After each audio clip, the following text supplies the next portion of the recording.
Service সব কিছু ছিল আন্তর্জাতিক মান সম্পন্ন। আমি পৃথিবীর বহু দেশে গেছি, আমি চলেছিও, কিন্তু আমাদের এটা ছিল সবথেকে আধুনিক প্রযুক্তি সম্পন্ন এবং অত্যন্ত সুন্দর দৃশ্যমান একটা মেট্রো রেল আমরা করেছিলাম। কিন্তু আজকে যে ভয়াবহ ধ্বংসের চিত্র দেখলাম, এটা বিশ্বাস হতে চায় না যে এদেশের মানুষের করতে, কিন্তু সেই কাজই করেছে।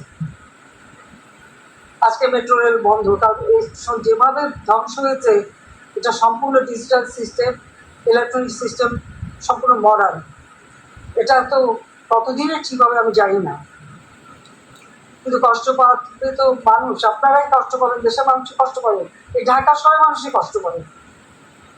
ঘন্টার পর ঘন্টা আবার ট্রাফিক জ্যামে পড়ে থাকতে হবে, আবার কর্মস্থলে পৌঁছানো, আবার ফেরত আসা, দীর্ঘ সময় লাগবে, এবং ওই বসে ট্রাফিক জ্যামে কষ্ট পাওয়া।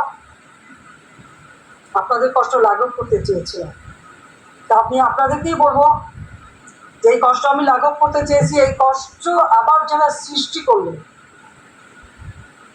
তাদের বিরুদ্ধে আপনাদেরই রুখে দাঁড়াতে হবে, দেশবাসীকেই রুখে দেওয়া হবে, বিচার তাদের করতে হবে।